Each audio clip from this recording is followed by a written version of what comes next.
Hey, who's out there tonight?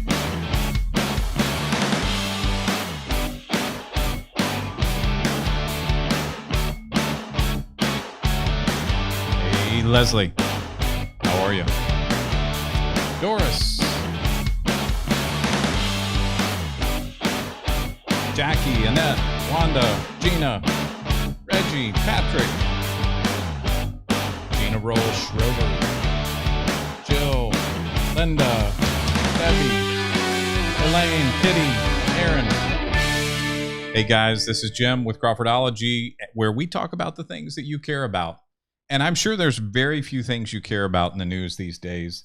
At least I feel that way. I really do. I find myself so disinterested in the nonsense that's going on in the halls of Congress right now. But hey, if you haven't already, make sure you like and share us, spread us around. I'm going to share a couple of funny things with you that will just tell you how big the influence of Big Brother is, right? The things that that they do in big tech. Hey guys, if you haven't been there before, make sure that you visit us over at American One. And we're actually going to start with a story here from American One. But all the videos, if you cannot find them, and look, this is really important because it is highly likely that soon, at some point, I'm going to say something because I don't think I've said a whole lot of terrible things, but I'm going to probably accidentally say something that's going to throw us off of Facebook and YouTube. We've already been demonetized, and I want to share this with you. I want to just tell you, after my last podcast, I was a little bit frustrated because I said, gosh, what in the world happened to us over on YouTube? And I don't know if I'm just going to share this with you so you can kind of see. So there is a monetization page on YouTube, and I got this, and believe me, we don't make any money off YouTube anyway. It's not like that, but it's just the fact that YouTube has decided that I'm not entitled to make money off my page because it's so angry. And I know you guys listen to a whole lot of other folks who are probably much angrier, much more passionate about the issues. I try to be sort of a voice of reason, not always a voice of reason, but my goal is to be a voice of reason. So imagine my surprise that I had no sooner hung up and stopped talking last time than I get this little email that pops in from YouTube. So here's what it says. Channel monetization. Your channel is no longer eligible to monetize. After reviewing your application, we found that your channel doesn't follow all of YouTube's monetization policies. What do you do next? Well, our reviewers found that your channel contains the following: harmful content. Content that focuses on controversial issues and that is harmful to viewers. So since I mostly only talk about like constitutional issues, politics, I don't think I talk about flame throwing or sword swallowing or base jumping, paragliding, shark dancing, anything strange and weird that some people do. No, what is it they do? The parkour off the tops of buildings? So how is my content harmful? It's just simply having a conversation about the basic stuff that we talk about every day. It used to be like water cooler conversation.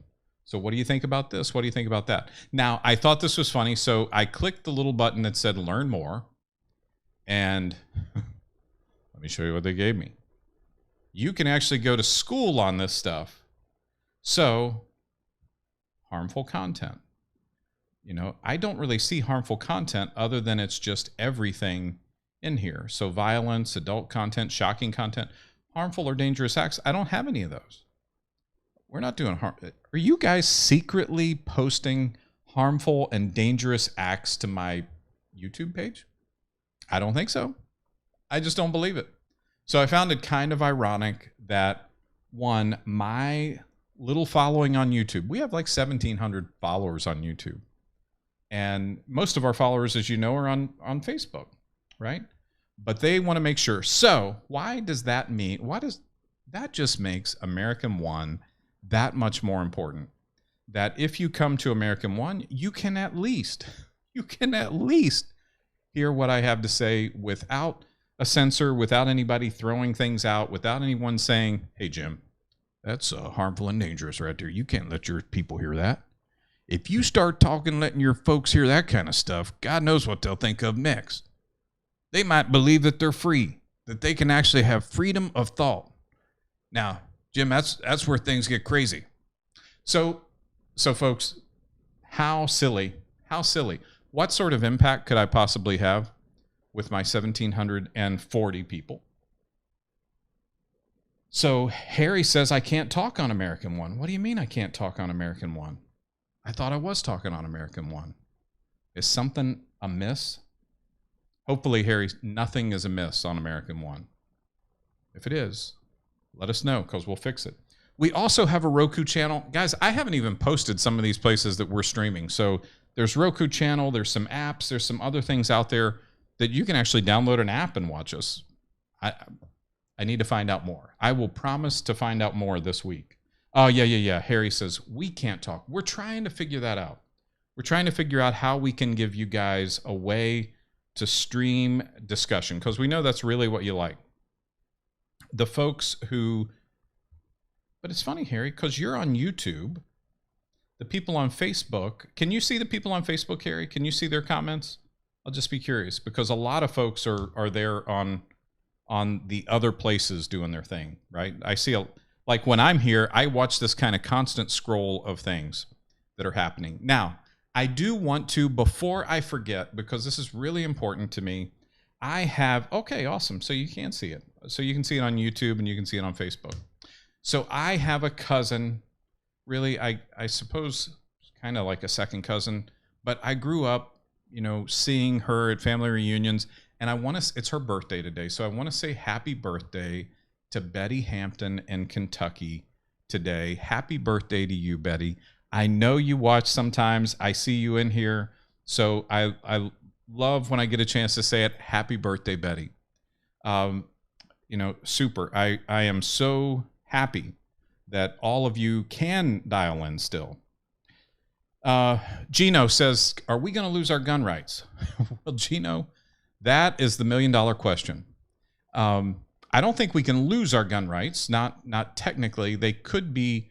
They could attempt to take them from us, and that's hard.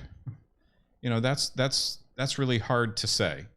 What are we going to expect? How are we going to fight back? How are we going to sit back and let these things happen, or are we going to really fight?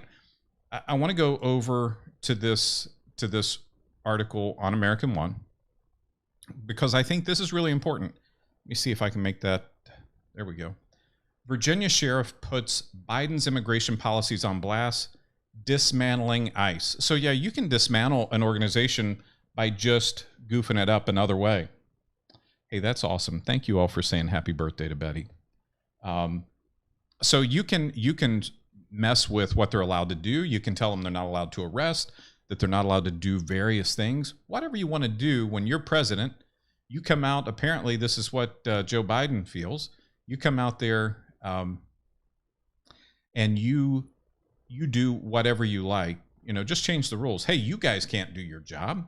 So you essentially kill ICE by just telling them to stand down, that there will be no enforcement. And so there's 2 points to this story. One is the president, I think, has taken a bad approach. When you do this sort of thing, that you are actually changing the rules simply to express your political views, right? When you want to make something go away and your real desire is, I can't get this, I couldn't pass this legislation, I can't kill this agency, and if I did kill this agency, the optics are too bad. But what I can do is I can tell them they're not allowed to do their job. I can make it so that they're just basically incapable of carrying out what their duty is. And I think it's important to note here that we should keep an eye on these sorts of things and bring it, yell it out like this Virginia sheriff's doing. The other thing that's important here is this Virginia sheriff. And And Gino, I'm getting back to your question about gun rights. In Virginia, for example, the sheriff is the number one, the top constitutional officer in the jurisdiction. So the sheriff's job is to no less than determine the fairness of enforcing certain laws. So if they come up with a law and say, hey, we're going to come take all the guns. In fact, I will tell you that before the Supreme Court, and they've accepted this case, there is soon to be a case that is all about, can the police come into your house and search for firearms without a warrant? Do they have the right to simply say, I think that guy has a gun. We're going in to see if he does. Now, I suspect the answer is going to be no, but let me give you a little warning to this. So a few years back, there was a case, and forgive me, I don't have the case on top of my head. There was a case where a car was impounded, and a police officer, really, I think, trying to do the right thing, noticed that there were firearms in the trunk of the car. So he took those firearms into custody to protect them, to make sure that people going through the junkyard didn't pop the trunk and steal the guns. He wasn't trying to keep this person from having their firearms. In fact, kind of the opposite. He was trying to preserve their firearms. Well, something happened, and I haven't read the case, but there was, one way or another, it ended up in the court, made it all the way to the Supreme Court. And the Supreme Court said, hey, well, what the people were arguing is, hey, my Fourth Amendment, my right to know unusual or extraordinary search and seizure has been infringed on when this police got into the back of my car and pulled these firearms out. Well, Supreme Court said, well, but there are instances where we do allow the police to ignore the Fourth Amendment. And I'll give you a couple of examples, and I think you'll all agree with these. If the police were called out to your house and they were to peer through the window and saw that you were about to be stabbed by someone, they would not have to go, man, we've got to hurry back and get a warrant to try to save this person before they get stabbed, right? That's one case. The other case is if they peered into that same window and they saw you grabbing your chest, falling over on the floor, they could jump in to administer medical help. So what the Supreme Court then said is there's also this other case where maybe your car isn't protected by the Fourth Amendment. Maybe you don't have rights that extend to your car, or maybe if you do have rights, maybe the police are allowed to do this too because there was a benefit to the person. Well, it's brought into question now as we have these crazy gun laws that are coming out across the country. It's brought into question, what does it mean when the police peer through your window and they see your gun case? If I could pan out, you could see my gun case here. It's just right back over that way. So how then can they make a decision to just kick your door down and say, hey, I see some 30-round mags there and you're only allowed to have 10-round mags. So we're going to take your stuff. So Gino, the protection becomes the sheriffs here in Virginia and in many other places around the country. The sheriffs is the top constitutional officer. I can say this, make friends with your sheriff. Hope that you have a sheriff that is strong. Hope you have a sheriff that is strong and will do things that will protect your rights. Here in my county, we have Sheriff Danny Diggs. You have seen him on TV if you've watched back in the good old days when you could still watch Fox and Friends and Fox News. Danny Diggs was on Fox and Friends. He was here in Richmond last January at, every January there is a day in Virginia where constituents have an opportunity to go in and talk to their elected officials and present their case. Hey, I'm concerned about this. I don't like that. And that was the day actually that we started our podcast. The very first podcast happened on that day. And Danny Diggs was there speaking to the large crowd. And that's comforting for me where I live, that I have a place where we have a sheriff who's very concerned about constitutional issues. We have local police here who are also very concerned about constitutional issues. The problem is going to happen when those people start to fade away, when those people start to retire, and that new breed that's been indoctrinated, that's been taught these other ideas that the state has all rights. The state has the right and properly can control and manage its people, right? It has every right to come in and say, why do you need an assault rifle? You don't need an assault rifle. You're not a soldier. You don't need to have this weapon of destruction and death, whatever an assault rifle is. But these are the sorts of things that I think we need to keep our eyes on. And we need to pay attention when you hear whispers from this community that they're interested in gun control. It is not too different for me than when I hear the Senate talking about, hey, we think that it's totally right that we continue. So in a vote today, and I'm going to go to, let me give the Epic Times. By the way, last week, the Epic Times was demonetized on YouTube as well. So unlike Jim, the Epic Times, this is their primary deal, right? They need to have that revenue. So, and I can see this today, by the way, and I can always tell by the traffic on Facebook itself. So we're at a very low count today. So Facebook has throttled me back. They're probably saying, there goes that dang Jim again. He's talking all that nasty stuff about big tech.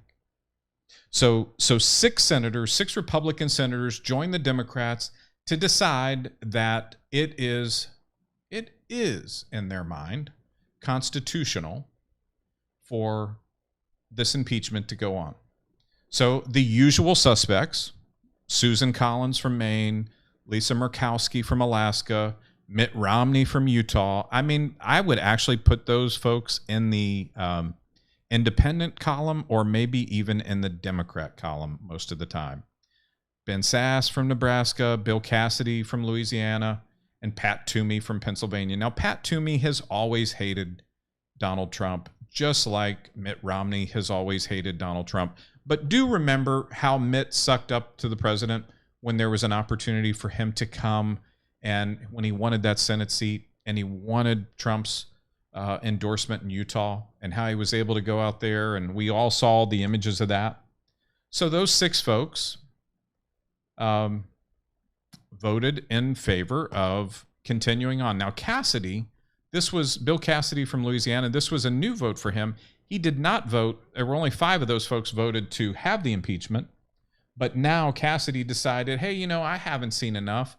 I think I'd like to see a little more of this show because it's very entertaining and there's probably something good that comes out of this. And I've been on the Epic Times, the Wall Street Journal. I've read the different opinions, and I really struggle here to understand, one, the relevance of this.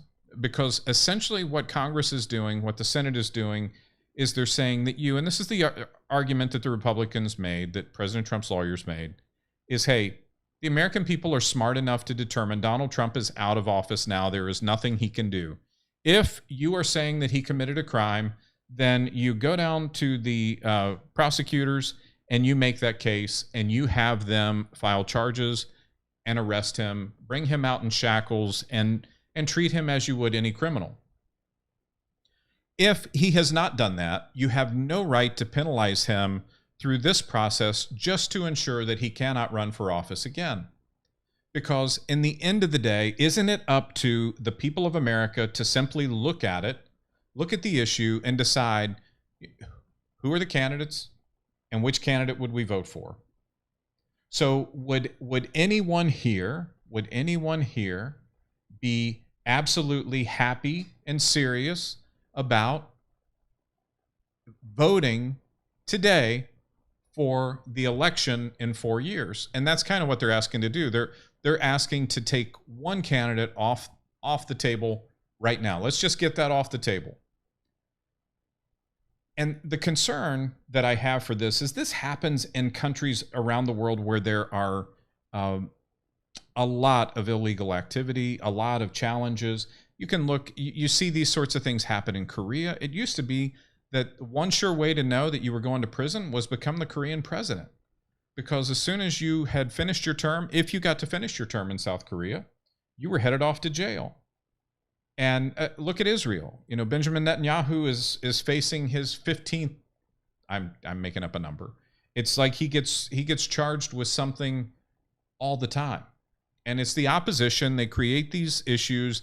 They want these wedge issues which portray an idea that's just not true. It tries to project that the person is bad, not just their ideas are bad. So where we should be having a discussion around the ideas, around the concepts, what's right or wrong. Let's not throw away the person. Let's look at the issues. You don't like ICE enforcing the border laws. Well, let's have that discussion, and let's freely have that discussion without trying to throw mud on each other. Let's just talk about the merits of each side of the case. It's not reasonable. It's not reasonable that we take people like this and on either side. We can't villainize the opposition. We should argue our merits of each point that we want to address and take it one by one and make a decision. That's how logical people do this. We don't come out and call each other names. We don't simply try to set the other side on fire, burn their house down with rhetoric. We should be doing this with reasoned arguments. What are the pros for opening the border? What are the pros for managing the way people come and go from the country? There's a logical way to resolve this. But what we have to do is we have to find a way to stop the rhetoric. And right now, the rhetoric simply amps up the discussion nonstop. Now, when I look on the screen and I see, let me go back to this, let me find this right picture. Okay, it was on American One. I love this, and let me just make this a little bigger, because it appears here that President Biden has just gotten out of his fighter jet, and he's the only thing, he's got his aviators in his pocket, I'm sure, because he's inside, and he is about to go get back in the fighter jet and take on all Republicans and strafe the Republican side of the House and Senate. Somehow basement dwelling Joe, no offense, Mr. President, has become Action Jackson Joe. He's like G.I. Joe, right? So now he's G.I. Joe. He's out there kind of doing the thing. I can't make this stuff up, and it really seems crazy. Now he seems healthy in the picture, by the way. He seems like he's doing great. Probably the stress of the election's off. Heck, he's got Trump up against the ropes here, so I don't think there's a whole lot for him to worry about. Now, let me jump over here real quickly. I want to go through two more points. So Parler, we talk about, Parler was supposed to be back online Monday. Well, not so fast, didn't make it. Not sure what's happening there. If anyone's heard, I'd love to know what's the story on Parler. But this is more big tech censorship. The idea that you can simply yank someone down because you disagree with what they say, right? It's the same idea when they demonetize us over at the Crawfordology, right? We don't like what you say, we'll turn you off. So last story, and this is over from the Daily Wire, and I think that this really hits at the heart of what I'm talking about here. So Jen Psaki dodges questions on if Democrats using incendiary rhetoric is different than Trump remarks. So the president was really good for those incendiary remarks, right? Now, in the past, and this is why it was probably new, in some ways why he was very popular with the base, because for years we simply stood up and took those face shots from the Democrats over and over and over without retort. Then you had a guy who would actually step up and say, hey, wait a minute, not so fast. You do that to me, I'll do this to you. And he had no problem counterpunching. And then eventually he just would come in the room and slap him first. So, I get that some of us, at least for a while, enjoyed that. The Democrats have had an anchor in this type of behavior for some time. So here we go. And the question here is from NBC News' Kristen Welker comes as Democrats have launched a second impeachment against Trump, claiming that he incited a riot at the U.S. Capitol building on June 6. Here's the question.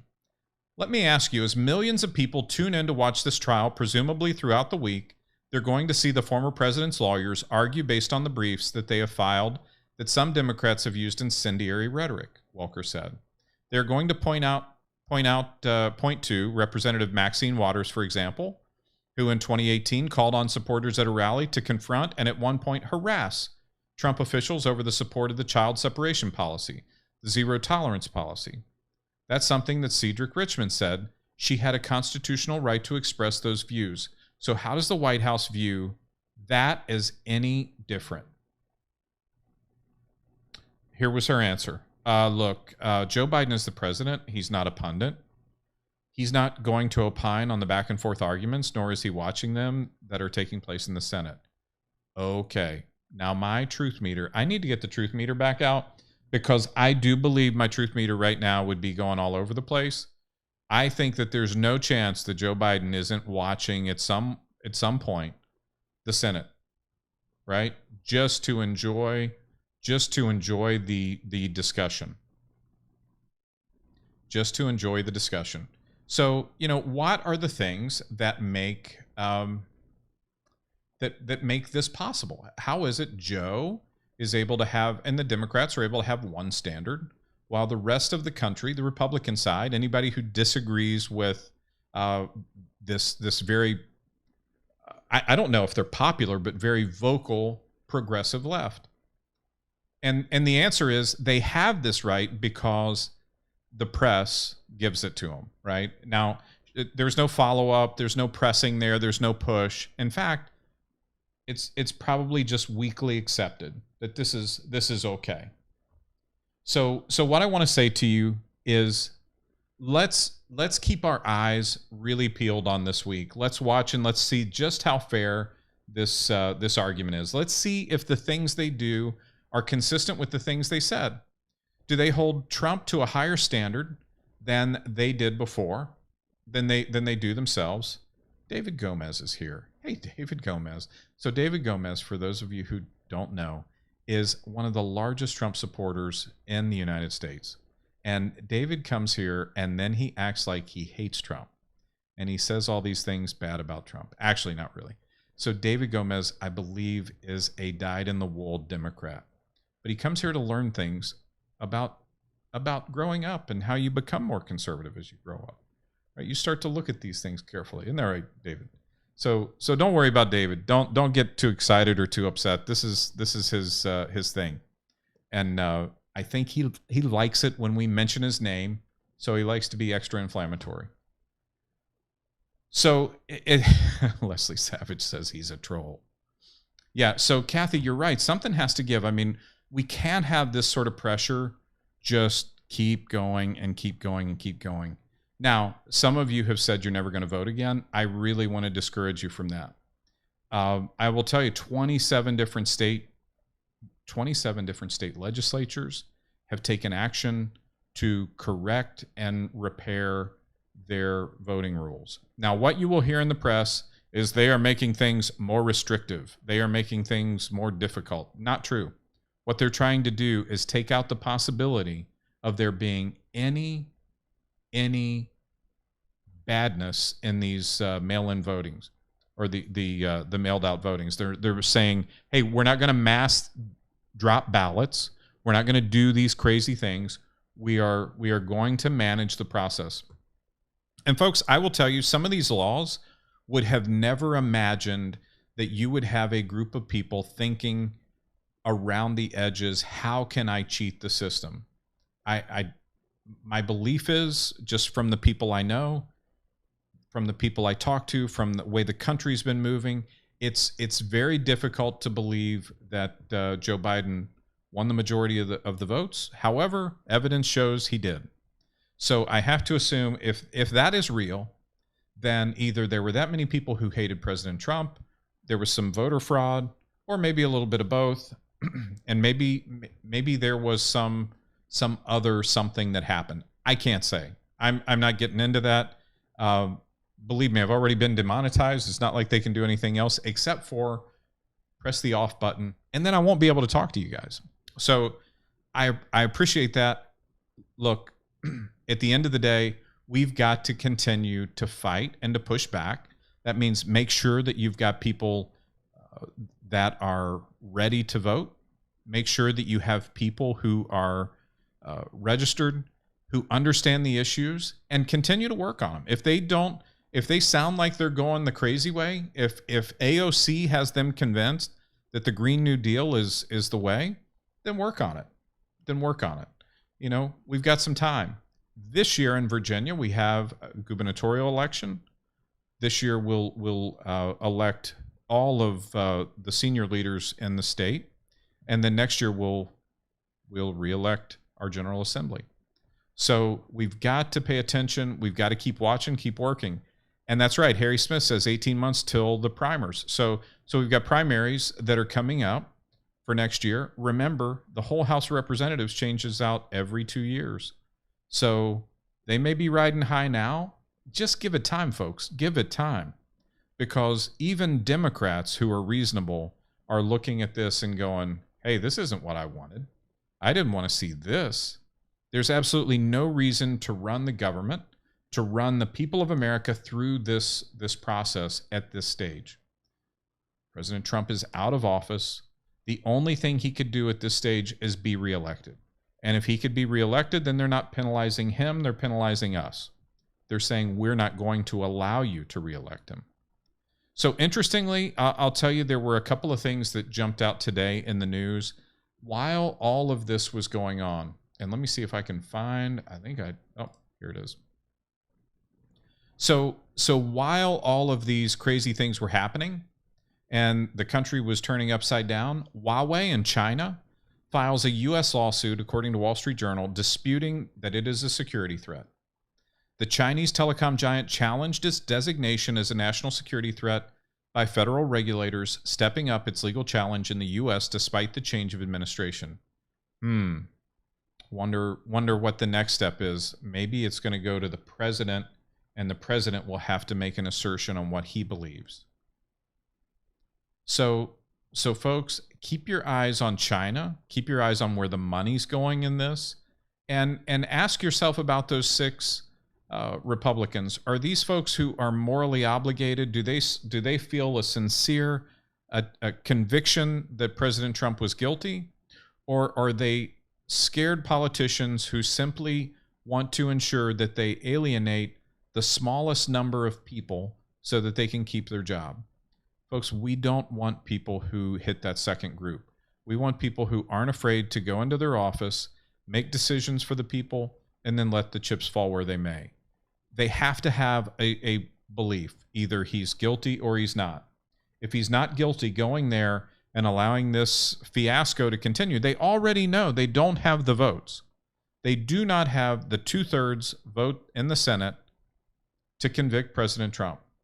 If they do, there will have to be some bomb dropped where they're going to have a phone call. You know, probably like what'll happen is they'll have a picture of him and Putin planning the January 6th, whatever it was. You know, they call it a coup. It was not a coup. If it was a coup, these were the dumbest people in the world, because no coup like that, nobody goes into a coup without some arms, right? I mean, at least pitchforks and things, right? But I don't think modern people in the United States would throw a coup without weapons, without a plan, and without really going after it. So keep your eyes peeled. Pay attention to what's happening. One more time, happy birthday, Betty Hampton. Happy birthday to you. And I hope that you guys all have a great night. I'm going to look at the clients. I'm going to the questions, to the comments, and seeing what's happening here. So Carolyn Baker Berry says, so why are they using the money for the impeachment? Because this is all about political theater. This is an opportunity for them to try and elevate their moral standing and to show the voters in the middle why they were so right and Trump was so wrong. To say, hey, this is terrible. The reason we really hit this guy is because he's horrible. Harry Smith says they would have gone after the president. I think that I think the president was still outside speaking down at the other site when this stuff started. So it is a very strange situation indeed. Yes, we're taking taxpayer dollars. More than that, we're really taking our focus. So when you are trying to do something big, and America should always be trying to do big things, you have to have focus on what that goal is. That goal should not be bitter infighting. It should not be about just taking an opportunity to do the silly things. It should be about focusing on what's good for the American people.